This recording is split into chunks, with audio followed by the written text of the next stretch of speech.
The sport of off-road racing is full of incredible stories, wild characters, legends, and even villains.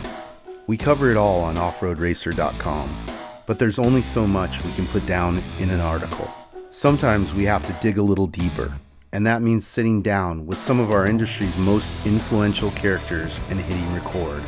Welcome to the Off-Road Racer podcast, a Mad Media production, made exclusively for offroadracer.com.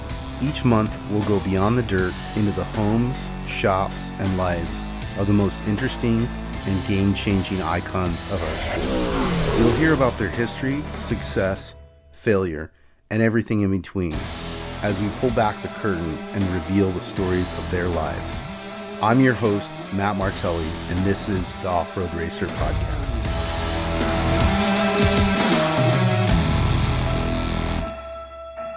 I'm Matt Martelli. This is the Off-Road Racer podcast, and I'm here with my good friend, Pat Gailey. What's up, man?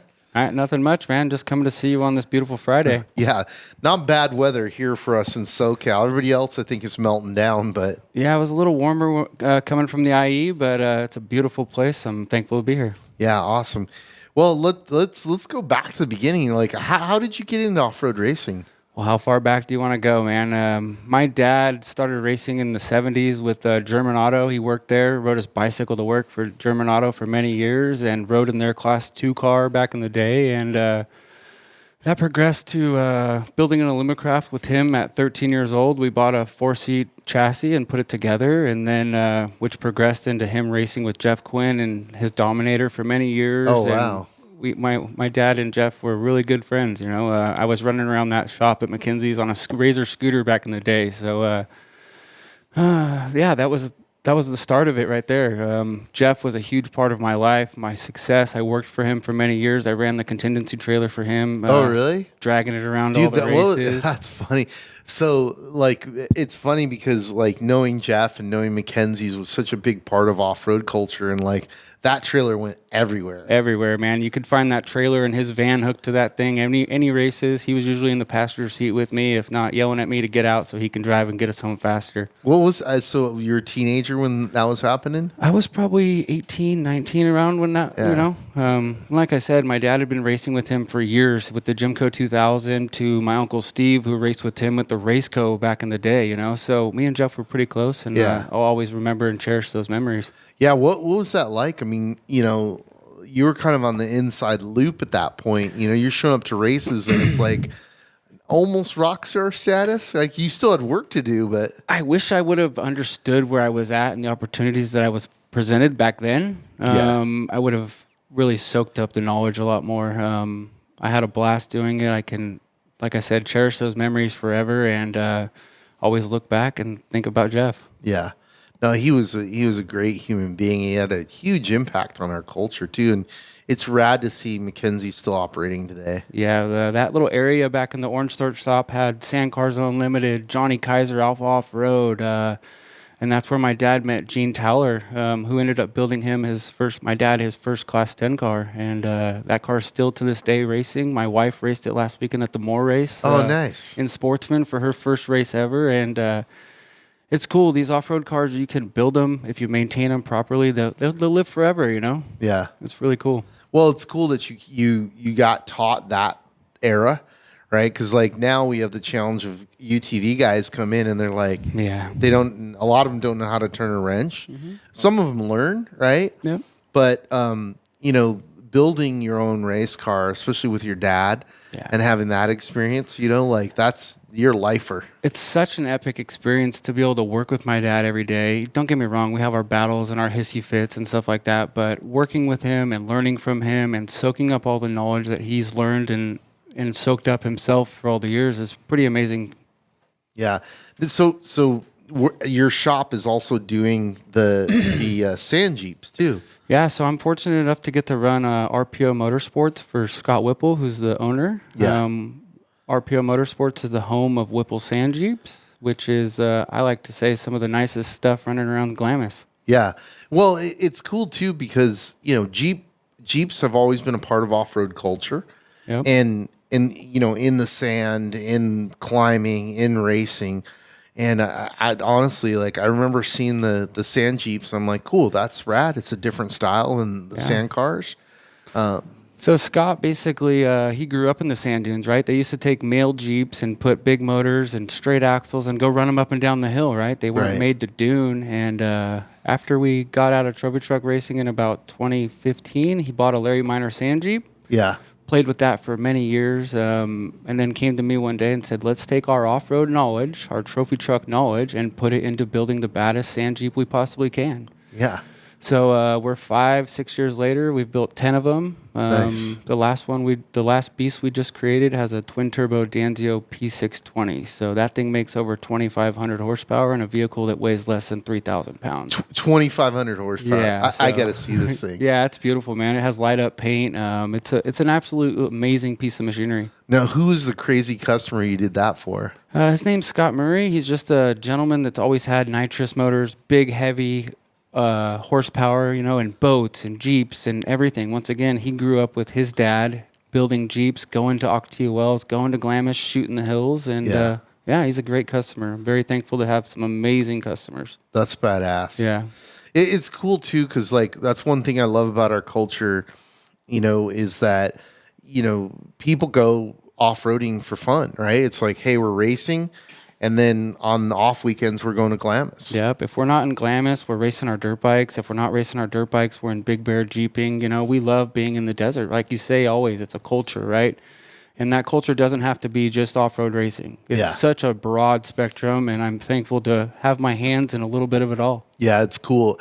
We just came back from the Rubicon, and that was just a fun 4-day trip that, it's just different than the desert, right? Yeah. But just beautiful. Yeah, I look forward to one day making it up there. I see all the beautiful scenery and things like that. I really enjoy going to the desert and going slow, right? Normally I'm in the race truck just trying to get to the finish line as fast as I possibly can. So yeah, that's one thing. Like, I don't think a lot of people who don't off-road recreationally, they don't understand the exploration part of it, right? Yeah. Like, it turns into this thing where I'm like, oh, wait, what's over there? Mm-hmm. Have I been over there before? And like, you just keep cruising around. Then you're like, you're looking at your fuel going, okay, this is it. I got to turn around. Sometimes you got to put yourself into those situations in order to grow as a person, right? You get stuck, something happens, you get a flat tire, right? Then it turns into a little bit of a survival game. And then when you get done with that, you feel accomplished. You feel like you did something. And I love it. My favorite time of the year is springtime in the desert. Purple flowers in the desert at Ocotillo Wells. I could drive around at 0 miles an hour just walking and looking at the beautiful scenery. Is Ocotillo your spot? In Easter time when the purple flowers are about, I love it. Yeah. Man, you can't get any better than that. But we spend a lot of time in Barstow. I love Barstow. Yep. Been racing with Moore since I was 15 years old. I'd show up with my Ranger and my gear bag and bum rides and work on stuff in order to get a chance to ride in a vehicle, Yeah. That Cody's done a great job. I love that, that series has kept going. Yeah. And Barstow's interesting because even I had a stereotype on Barstow because before we did the California 300, I hadn't spent a lot of time going deep into Barstow. Barstow's hard to explore, like you talked about, right? But it's killer. It's beautiful. I mean, it's like there's valleys and mountains and, rally road and just all sorts of different types of terrain, like a really good mix. Like, it was funny. I remember doing the first like real pre-run for this race, and I'm like, shit, man, like I actually think I like this course better than the Mint because there's so many more option lines and a wider variety of terrain. 100%. Like I love the Mint course, but the Mint course is just unrelenting and rough. I love it. And you have to be very careful about stepping out because it's been run so much. It throws, all these huge TV-sized boulders everywhere, right? 100%. So you step out in the wrong spot and you're going to rip a corner off. Could be bad, right? Quick. Whereas Barstow, it's like you can see more. There's still some risk, right? You're like, hey, I'm going to pass them. I'm going to have to pass in this rough line, so I'm going to have to, hang it out there. But there's a lot more opportunity to pass. There's more variety in the lines. There's more variety of terrain. Don't get me wrong. It's still rough. Oh, yeah. You know what I mean? Especially like the section I hate is when you're coming back in because it's like end of the lap, and you're like, all right, I'm almost to the finish, and you've just got to go through the absolute worst dog shit. Yeah, my favorite part of the California 300 course last year was the College Hills, man. Yeah. I've been running around those hills for, like I said, 15, 20 years now, and I really kind of got it dialed, so I'm sending the rises a little bit more. Yeah. And I love it. I think learning in Barstow helps me exceed at the Mint 400. Like you said, not going off course, knowing that you got to stay in line, knowing that you have to let the driver in front of you pull off, not pull out yourself and take yourself out, right? Yeah. I think the other tricky thing about Barstow is it doesn't have a rhythm, right? No. It's like, there's some race courses that you go to, and even some sections of the Mint where you're like, okay, we're in thumpers, so like it's got a rhythm to it. Like you're going. Yeah, you don't necessarily have to be wooded or beating on the equipment. You can kind of get a dirt bike rhythm, almost like you talked about, right? But at the Barstow and especially College Hills, I've put myself almost end over end a couple of times where I'm like, oh, I'm feeling good. I got this, and then all of a sudden it's like that one was short, that one's long, and then you're like up on the bike going, oh shit, right? I think that's what brings us to Barstow. Brings us to any Mad Media event, right? We love rough. We love tough. We love long distance desert racing, and you're giving us 3 of the best options throughout the year, right? With Parker, the Mint, and with California 300. And it's cool that you say that and understand it and acknowledge that, because that's important to us, right? Like I remember doing Vegas to Reno for the first time, and I remember going like, all right, that was a long race, but it was pretty easy. And there were points where I was bored, and I can only imagine doing it in a side by side. It would be almost boring. Right? No, it was, and so I, when I did races, and when I race and I get to the end of the race, and I want my ass kicked. Yep. I want to get to the end of the race and be like, I don't want to go any further. That was badass. I need a beer. Once right? again, you accomplish something. Yeah. Right? It's a way of. Just accomplish it. It's great. Well, but that's the thing, though, is that's what these vehicles are made for. 100%. Right? They're made to take abuse. And so if you push the vehicle to the limit, you push yourself, your co-driver, your team, then at the end of it, it's like you've gone through a little war, right? And you're like, you all feel good about it. And especially when you end up on that podium, then it means something, Yeah, off-road racing is such a sacrifice for everybody involved, right? Whether it's the guy driving, the guy working the pits, to the wives and moms helping make dinner and food and meals, right? It's all just a sacrifice to where you get to that finish, you feel accomplished. Like you said, you had a mini war. Just getting there is a war in itself, right? Yeah. Let alone the 400 grueling miles of the Mint 400 or 300 of the California 300, You get to the finish line, that beer and taco is so worth it, right? Yeah.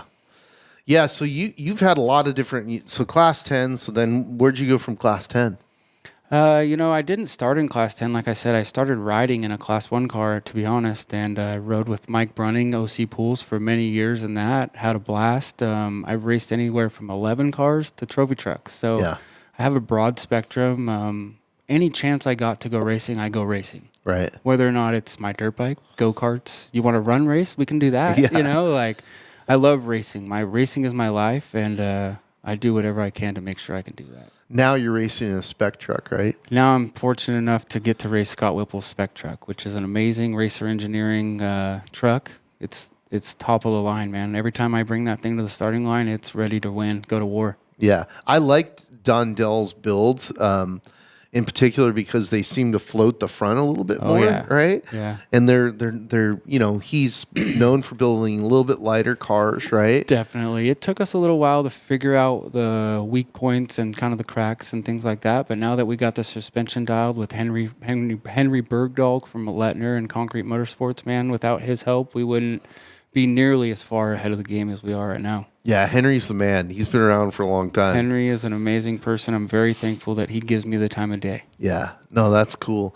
Well, you've had a lot of good experiences, but you've also had some bad experiences. There's this one instance where, as a promoter, we get these, it's like a news flash, right? And I get this news flash that, there's a racer who's has some fire exposure, right? And we're like, it's a weird thing. Like I immediately get almost sick to my stomach. I knew you were going to bring it up, so my palms got sweaty. But let's talk about it, man. Yeah. Tell me what happened. I believe it was the fourth lap around the 2023 Mint 400 course, making a pass on a slower vehicle. Had no signs of any sort of power steering failure at all. I had put it on its side in beer bottle pass earlier in the day, so the hood was off.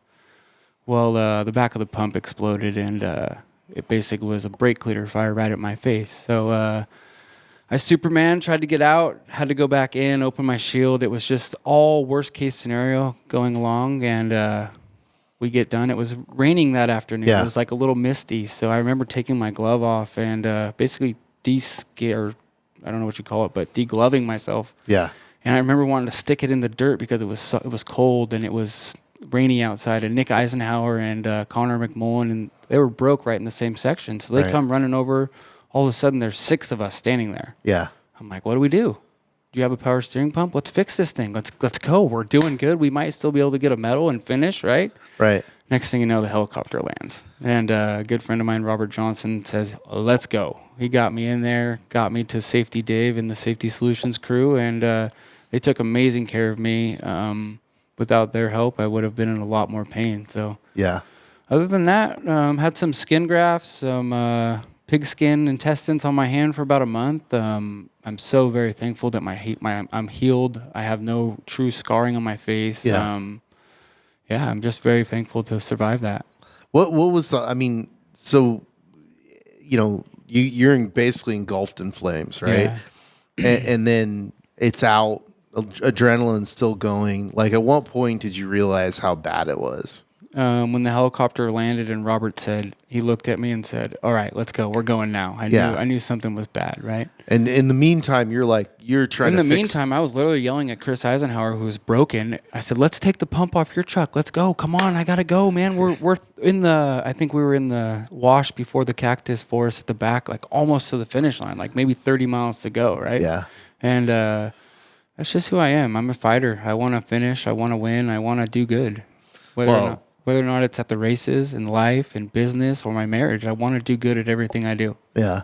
It speaks to who you are that, you didn't panic, that you dealt with the situation. And then too, like, a lot of guys would have been like, cool, that's it. I'm done. I'm going to go bowling or, you know what I mean? Do something that's what I call a one-ball sport, right? Yeah, no. We took some time off. We rebuilt the truck and came out swinging this year at the Mint. Yeah. To see my name second on time behind Kyle Jurgensen when I gave the truck over to Scott Whipple was one of the highlights of my career. I went from the lowest low to one of the highest highs. Yeah. That's what drives. That's what keeps me going. That's what makes it so easy to take the sacrifices away from my family, away from my things that I get pulled away from in order to go racing, right? Yeah, that's pretty huge. I mean, Attention Off-Road Nation. The Unlimited Off-Road Racing Championship comes roaring through Parker, Vegas, and Barstow in 2024. It's 3 of the most prestigious and competitive off-road races in the sport. It all starts with the return of the Parker 400 in beautiful Arizona, January 10th through the 14th. Then it's the biggest, baddest, most grueling off-road race on the planet. The BF Goodrich Tires Mint 400 comes roaring back into Sin City, Las Vegas, March 6th through the 10th. And finally, the climactic conclusion of the Unlimited Off-Road Racing Championship, the California 300, returns to Barstow, October 2nd through the 6th. Visit unlimitedoffroadracing.com for complete details. The 2024 Unlimited Off-Road Racing Championship is here. Again, especially right now with Kyle, because Kyle's on like next level. Killing it. You know what I mean? Killing it. You're like, if you're anywhere near Kyle, like you should be like, signing autographs because like I forget where he finished overall. I think it was like 5th overall. Something outrageous. Right? Crazy. So in a spec truck, chasing down and beating the majority of the field of unlimited trucks. That's what's cool about the Mint 400. It's 4 laps of grueling desert racing. Yeah, right? It's I guess nowadays a trophy truck's most likely going to win. But if Kyle or one of us or Ray Griffith or any of these top 10 trophy truck spec guys have a good run, there's a chance at an overall, right? Yeah, I think that, look, that's why I love off-road racing. And I was funny because I was talking to Neil Mason about this just the other day because a four-wheel drive has not won the Mint yet. And I think it'll happen, right? I don't think it's going to happen for a little while. But then you look at, too, like what Connor McMullen was able to do in a Class 1 car at Parker. Incredible. I mean, that's pure skill, right? Like that's when you really distill down what desert racing is. It's 1,000 races, corner to corner, and it's that kid winning every single one of those corner to corner races, right? I'm going to use one of Tavo's points from the last interview, and I used to be the same way. Just balls to the walls. I got to win by 15 minutes. Yeah. It's not like that. You need to be the fastest guy through every corner, smoothest, no flat tires, no downtime, and you're going to win, right? Yeah. It takes a lot of luck. It takes 3 good pit stops at the Mint. It takes 4 flawless laps. Luckily, we're on BFG tires, and we usually don't have the problem of flat tires. So we try to surround our team and our efforts with the best possible people, sponsors, support that we can, in order to go win. Yeah. No, it's very true. It's one of those things where, like, when new people come in, right? Like I try and guide them, right? And they're like, I've got this and this company sponsored me. And I'm like, that's not where you want to do that. Right. And I was talking to my friend the other day, and he's pretty new to this. And, he's racing at Jimco, and he's had some challenges, and, he keeps talking about different equipment. I'm like, don't change your tires. You're good. Just stay here. You're going to do well. Yep. Just keep going forward. Loyalty with sponsors is a huge thing for me. Guys that wanted to help me from back in the day when we were racing Scott's trophy truck under the Kennedy Racing logo, or we're still with most of our partners, right? Yeah. Jason from TubeWorks, our trophy truck back then was one of the first to ever have an underdrive, right? Yeah. Luckily, Pete Soren and Jason had a relationship before, and our truck ended up being a roller that Pete had bought and didn't finish. So we were able to finish that and continue to work with Jason to this day, right? We're going testing tomorrow with our Spec Truck, and nice. He's going to go for a ride and continue to help elevate the sport, really. That's one of the things that I love. I love the camaraderie, right? 100%. It's like, I don't know how it is in other sports, but like, when a guy sells you an underdrive or he sells you a vehicle, transaction's over. But in off-road racing, it's like it's never done. It's like, hey, man, I need some help. Or a lot of times those guys are like, hey, let me come out. Right? Let me spend my own time and money coming out to make sure that you have success, you have a good time. And 100%. That's one of the beautiful things about our culture. Yeah, our culture is so diverse, and there's so many problems we face, right? Every race, there could be a simple $2 part that takes you out. Well, instead of just throwing that away and putting a new one on it, let's analyze this with the best possible people and support that we can, and try to make it the best we can for the next time, right? Yeah. So, out of all your races, what's your favorite race? I would say the Mint 400, man. I love rough. I love tough. I want to be beat up at the finish line. I want to be sore for days after. The drive home might suck sometimes after you're defeated. I've been lucky enough to place second in Class 2400 when they were running the Ford EcoBoost cars with team owner John Shue and car builder Gene Towler. I was working on it, getting to drive it, and doing fairly well with the races. So I love the Mint. I love anything stateside. Baja has my heart. Right. Sure. I love the Baja 500, San Felipe 250. The 1000's a little on the longer side for me. I tend to lose focus after all those hours and things like that. But I'm very thankful that I've had 4 or 5 good runs at the Baja 1000 before. Yeah. No, Baja's it's such a special place in off-road culture. It's something that I'll never like downplay it. Whether we have a race down there or not, which we'll have a race down there. I love to hear it. But the, it's just, for people who haven't experienced it, it's sacred. It's special, That's a great way to put it, sacred. You go back in time, man. You go to these villages and these little towns in the middle of nowhere, and the people are so excited to see you, right? Yeah. You can give a little kid a sticker and come back next year, and guess what? He'll have a poster or something with that sticker and remember your face, right? Dude, there's a funny story related to that. So there was we were filming down just past Ojos Negros in this wash. And I remember this because Vince, my director of still photography, he almost got run over in this corner. So there's a big hole in a corner, and typically what we'll do is we'll get the top guys and then we'll move back because the talent drops off pretty severely. Yeah. Well, he stayed in for one guy too long and almost got clipped. And there was this Mexican kid standing there filming the vehicle. So then the Mexican kid comes over and he shows us how close the tire came to Vinny. Wow. And we're like, oh man.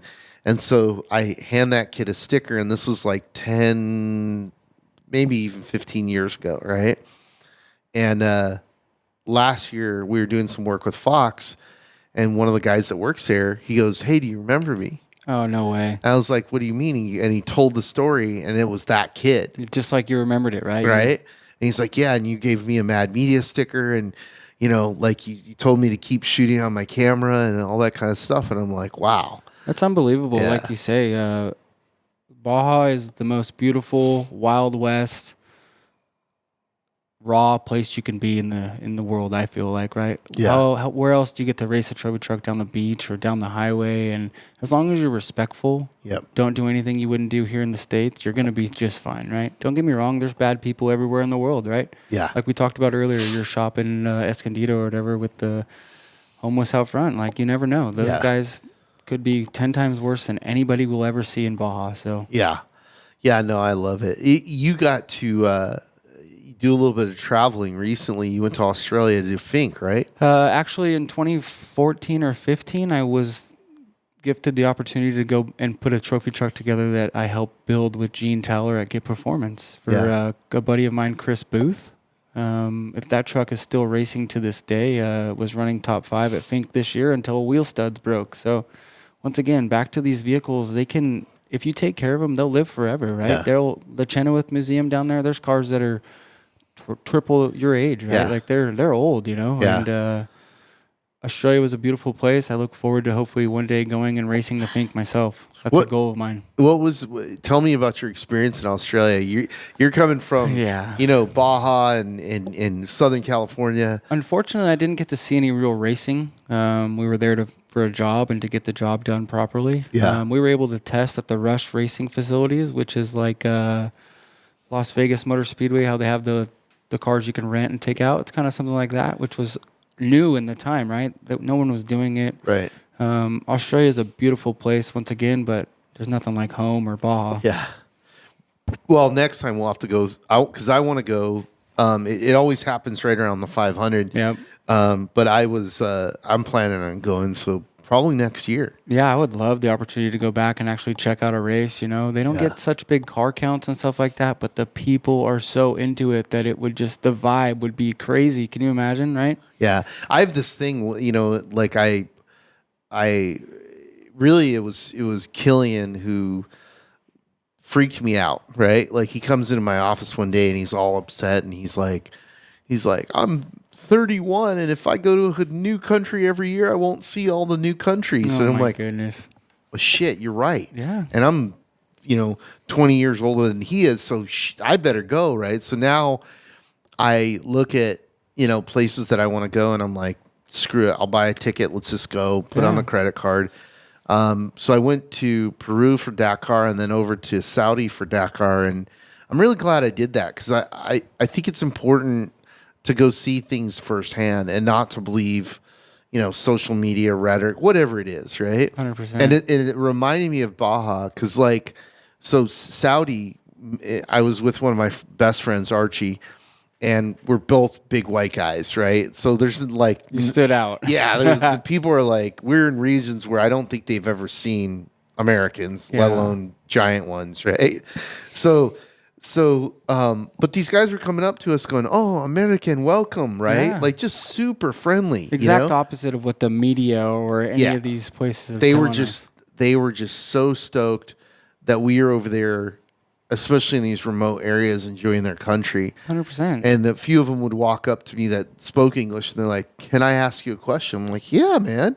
And they're like, where does John Wayne live? Or they would ask me something like, something totally like, do you guys just listen to the Beatles all the time or whatever it was? I'm like, yes, no. You know what I mean? Yeah. But it was still a cool experience. Same thing in Peru. Like Peru was wild because it was like a mini version it was a mini version of Baja in one sense, but there were more spectators. Really? And the spectators were like way more enthusiastic. So we were downtown Lima at the start, and there's like, between 50 and 100,000 people down there. Yeah, that's crazy. And then you go out to the stage and you're like, holy shit, right? And I remember when Dakar announced they're moving, I'm like, maybe we should do an event down there because the audience is there, yeah, right? they love it. It's kind of like this year's Baja 1000 that started south and went north, right? Yeah.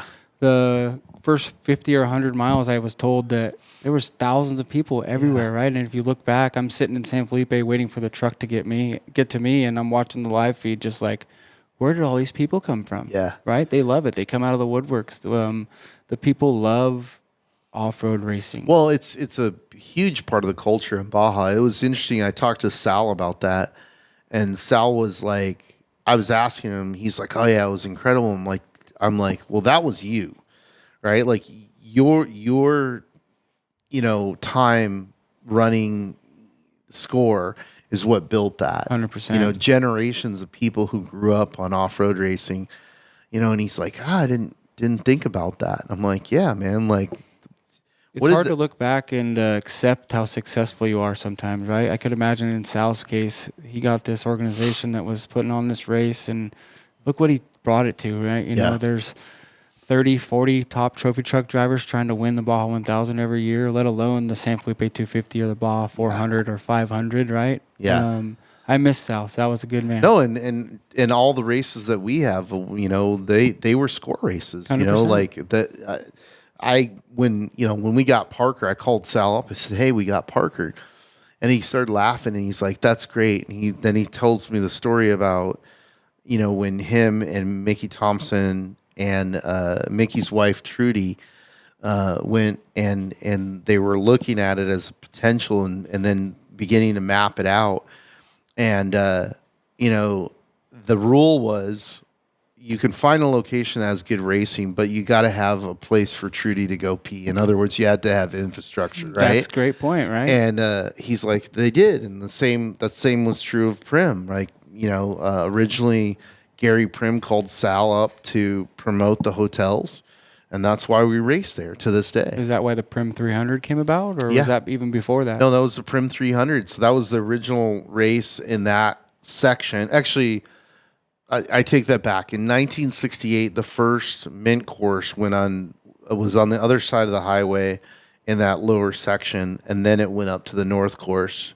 And then a few years later, it was the 80s when the Prim 300 started. Nice. Yeah, I remember a couple years they actually ran up underneath the freeway a couple times and had a really big course. Yeah. There's a lot of history there. It's really cool. And this might be a tough question, but do you think we'll ever get the Mint back up at the Indian reservation? It's possible. The Herps had some dealings with the Indians up there, and they were pretty rough. Understandable. But things change. Yeah. And so we're talking to them. I love that course. That was an amazing course. I don't like it from a spectator standpoint because back to infrastructure, right? You go north, and nobody knows what's north of Vegas. It's like a sacred, scary zone out there. You never know. Well, like literally, like it's like 80 or 90% of the traffic comes in from the California side, right? Wow. So they know that. So I would definitely not say never. Off-road race fans, the third annual California 300 off-road race comes blasting back into Barstow this fall, Thursday, October 3rd through Sunday, October 6th. Don't miss your chance to see hundreds of the country's elite desert off-road racers go door to door on a brutal 300-mile desert race course and witness the exciting conclusion of the Unlimited Off-Road Racing Championship season. Visit thecalifornia300.com for more information and to purchase spectating, camping, parking, and VIP tickets. The California 300 returns!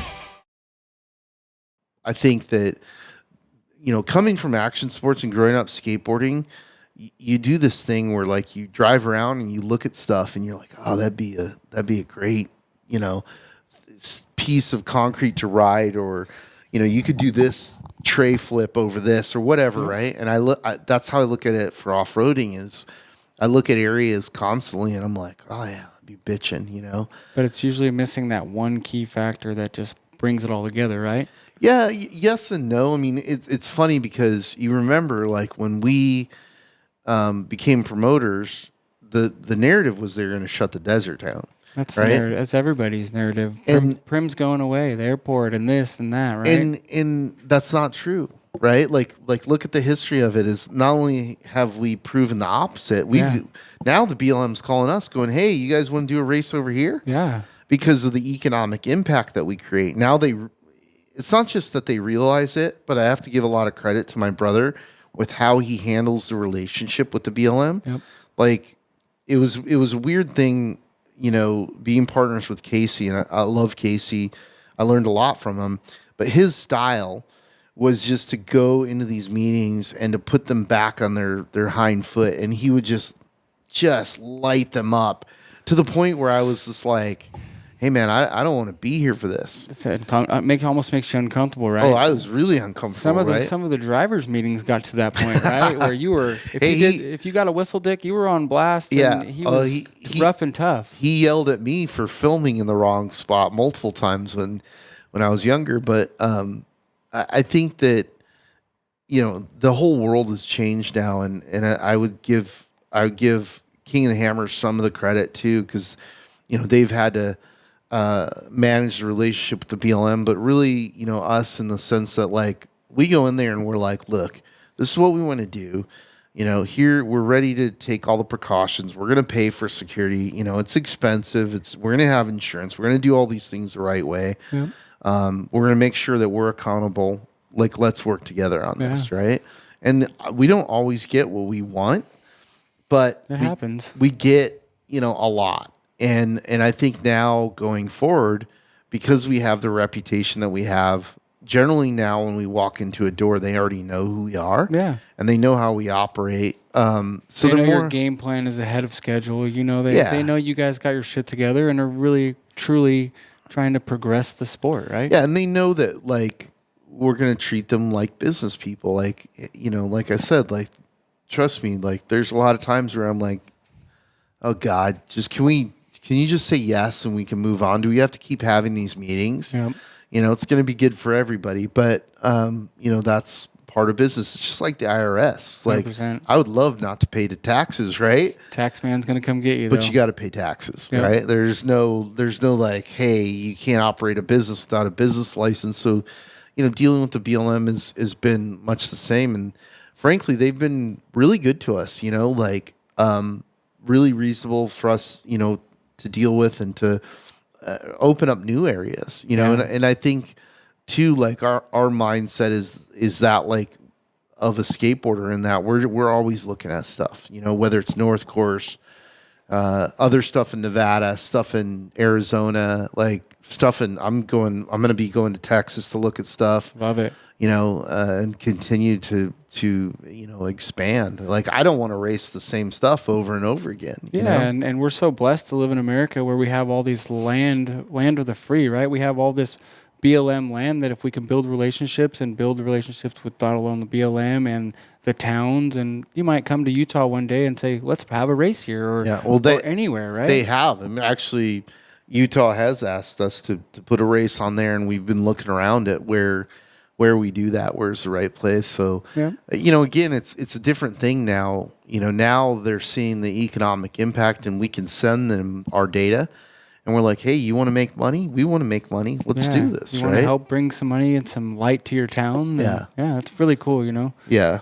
Back to Barstow, one of my fondest memories as a child is Robbie Gordon going through Mile of Terror, Barstow, Maine, completely sideways at like I don't remember the year, but a fireworks 250 race, right? And that was mind-blowing to me. And now as a young adult racing trophy trucks in Barstow, when I see the little kid that gives me the thumbs up, I'll stop and give him that little extra effort just to because I was that kid one day. Yeah. I was that kid, and I'm super thankful for all the opportunities that I've been given. It's funny because that was one of the driving ideas behind Barstow was that image that you just described of Robbie Gordon, and I wanted to create it in the modern era, and we did. And it was one of the most gratifying things I've had in a long time was, seeing there were two trucks, and they're battling through Barstow, Maine, going through the big whoops.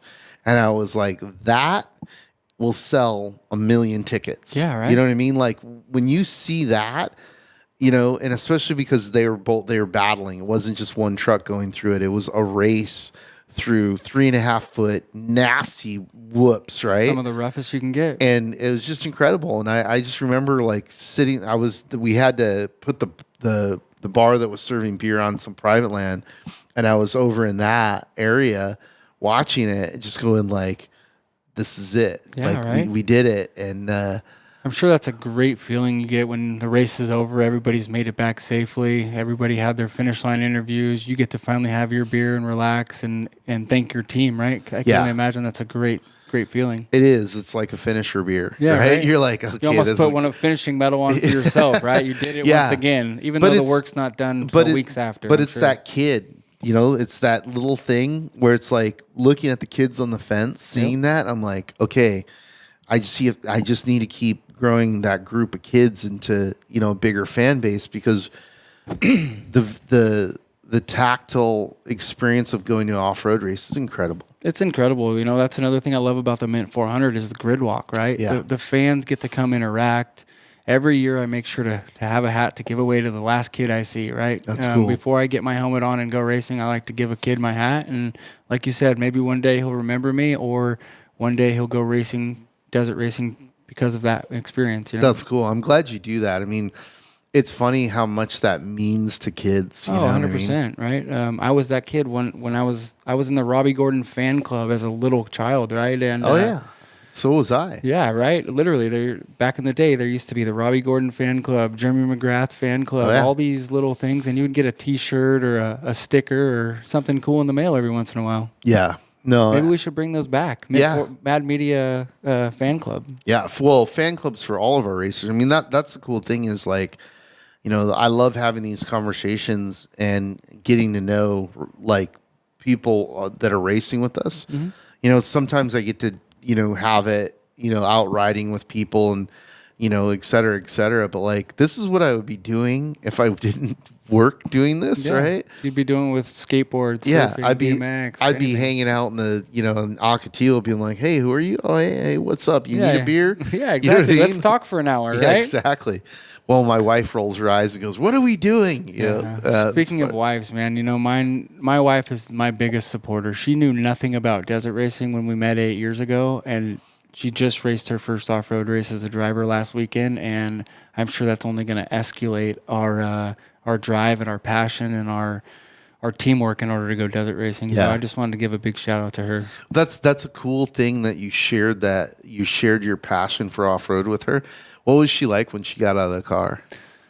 She's a super competitive person. So she played college softball and had an accident that didn't allow her to go any further. So this is something that has fired her up, right? Good. Once again, it brings us all back together. We all get to go racing, and I even got her in the shop helping me work on it. So it's fun. It's interesting because, there's this science that, that our genetics are on a 2,000-year lag, right? So you have to ask what were our ancestors doing 2,000 years ago, right? Mm-hmm. And we have these little locks that become unlocked in our genetics and turn on when we're faced with these challenges, right? And that's one thing I love about off-road racing is like it's the closest thing to like a war simulation or combat that most civilians will go through. 100%. And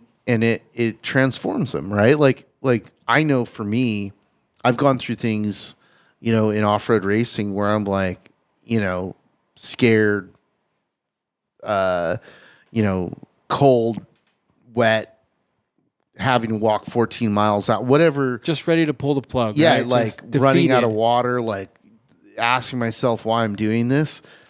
And you come back to like normal reality after going through this like war, and everybody's like, "Oh, we have this problem with it," and I'm like, it's like the tone is turned down. You're like, "Look, that's not a problem. 100%. Let me explain to you what a problem is: catching fire." Or right? like we talked about earlier, going out to Octavia Wells and exploring just on your own. That's where it starts. Like if you can deal with a situation like that, you can deal with a fire, you can deal with a rollover, you can deal with stopping your race to help someone else, because that's what really matters, right?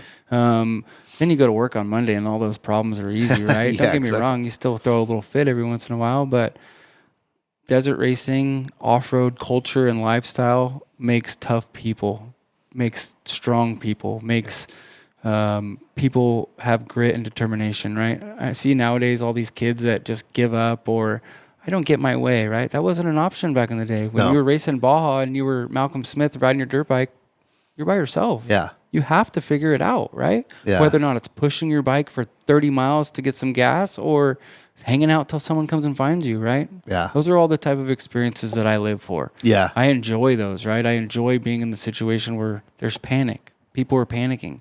How can I stay calm and help the situation be better? Yeah. It's interesting because it is also a distiller of people, right? Like you find out really quickly, like what your family's made of, what your friends are made of, like who are your real friends, 100%. right? You're like, yo, I can't depend on this guy because he didn't show up at pit B or whatever it was, right? Yeah, usually it's late in the evening late in the night, everybody's been up for 12, 24 hours, and that's when emotions start to play, and you got to remember that as well, right? He's just as tired as me. He just didn't get the adrenaline that I got from racing. He's just been driving on the highway for 8 hours. Let's give him a break, you know? Yeah. And once again, it's just desert racing is such a powerful culture, and it's not just about the racing. It's the chasing. It's the getting to the races. It's the camaraderie. It's the parade, right? How cool is that? Yeah. Nowhere in the world do you get that, right? I was in Vegas a couple weekends for a concert ago, and I'm walking across the bridge on whatever street that is, and Las Vegas Boulevard. blown away, right? Yeah. Just we get to drive trophy trucks down this and do the most amazing, cool things in the world, and I'm just so thankful for the opportunity to participate and have this be a part of my life. No, it's funny because, my brother and I moved here in like '84, and we grew up in a fairly rough neighborhood in Michigan, and moved right to El Cajon, and it was like La La Land. Culture shock, right? Yeah, but I still to this day I'm like, this is my job. This is what we do when I talk to people, and living in San Diego and Southern California and having this lifestyle is pretty incredible. It's pretty special. Yeah, we're so blessed to live in Southern California. You got the beaches, you got the ocean, you have snowboarding, dirt biking, Mountains, dirt bikes. You can do anything. You can probably do all of them in one day if you chose to, right? Yeah, absolutely. One of my favorite things is going riding on Sunday mornings, right? There's at least 10 to 15 other guys going down the freeway just like me. They worked hard all week long. They're going to go stretch that throttle cable, get rid of their problems, and then go back to work on Monday, right? Yeah. It's pretty amazing. No, it's pretty rad. We're definitely blessed. We're very blessed to live in Southern California. We have some negatives and some things, but once again, most of them are out of our control, right? For you in racing, what is your favorite part of all of this? Is it the fact that like you get to actually work on the car that you're racing, and then know that like you get to the end of it and you're not like, hey, I know that I did this and I accomplished this. Like, what is it? The accomplishment? Is it the challenge? It's all the above, man. The challenge, the nerves and anxiety I get sitting at the starting line before you shake my hand and we take off on that wild adventure every time, right? It's the adrenaline we get while racing. It's the highs and the lows we get while racing. And once we get to that finish line, it's such a rewarding feat, right? Yeah. Whether or not the races are won in the shop. It's not really won at the track. I could bring a hoopty and it would be broken 5 minutes, right? So that's where we take the sacrifice and the dedication at home to make it absolutely perfect. When we get to the finish line, wow, that's such a great reward, right? I took this car, I made it, then I made it survive a 400-mile desert race, right? Yeah. It's an amazing feeling. Yeah, it is. Talk about the roller coaster ride of driving that long, because like a lot of people, I think they think like, oh yeah, man, you're pinned the whole time. It's like this high adrenaline thing, but it's this weird roller coaster. It really is. The last couple of years, I've put in a lot of effort into my health and my my stamina. I'm in the gym every day with my wife, Scott Whipple, and his girlfriend Allie, which they're huge pushers of health and doing better, right? And I always thought, I'm racing trophy trucks. It's easy. I can just make it happen. Sure. Now that I've put in the effort in order to be healthier, be better, my driving has got better. Yeah. I think you enjoy it more too, because you're not getting so beat up. Yeah, you're not so winded. worn out, Yeah. right? And when you get to that point, it's so easy to make a mistake. Yeah. Oh, I'm tired. Oh, next thing you know, there's the A-arm off the side of it. Or I notice it too. Like, like I run, and like when I'm not running and I don't have my cardio at a certain level, I gas way 100%. harder, right? And when you gas, you're like, all right, it stops being fun, Yep. and you're just kind of like, all right, let's get this done, right? You're back in survival mode. Yeah, Right? Don't get me wrong. You might have a flat tire or a serpentine belt that takes a little longer to fix, and that's frustrating, right? Yeah. But you got to get back in the seat. You got to calm back down, pump up your co-driver. Hey, thanks, man. Let's get back in this. Let's take your minute and let's go, right? I know a lot of guys that once they have any sort of problem, it's game over, right? Yeah. It's funny because it's a euphemism for life, right? It's like, that's where I was going with that. there's no shortcuts. You got to do the work. But when you do the work and you are prepared, then you're like, man, it's even the easy. hard shit is fun. Yeah. Right? Because you're looking at these guys next to you that are sucking wind, and you're like, all right, I got it. Yep. I love starting my day working out with my wife, my dad, and one of my best friends, Scott Whipple. It's amazing. You get the hardest part of your day out of the way. Yeah. Everything becomes easy after that, right? Yep. The problems that your employees present you, it's no big deal. Let's figure this out and keep rolling, right? Yeah. And that goes back to the racetrack. Once again, if something comes up, you got to be able to just calm down, not react, not put your foot in your mouth because you yelled at your co-driver or you yelled at your pit support. It's good. It's all transformable throughout life, right? Yeah. You can take experiences on the track and put them into everyday life, or vice versa. And that's what I love about desert racing. No, 100%. It was like, we have this running joke of like midway through the race, we should let David Goggins come on the radio and light everybody up. Be like, come on, pussies. How do we get him at the Mint next year? That would be cool. He doesn't hold still. Like, I don't know him, but I know people around him, and they're like, yeah, he's never in the same place. No, he's always moving. But it'd be cool to have him there and be a part of like the cheerleading. Once again, like, you have to have that life or that mentality every day. If not, you're just going to get your ass kicked. Yep. Whether or not it's work, driving down the freeway, getting mad at the guy in front of you that's going too slow, right? There's no reason for that. Just be calm, cool, collective, and enjoy the ride, man. We're so blessed to have the opportunity to live in America, live in Southern California, do what we do, and do it freely. Yeah. Freedom. Yeah. 100%. Freedom. Awesome. Well, thanks for doing this for me. That was awesome, man. Yeah, that was cool. Thank you. Cool.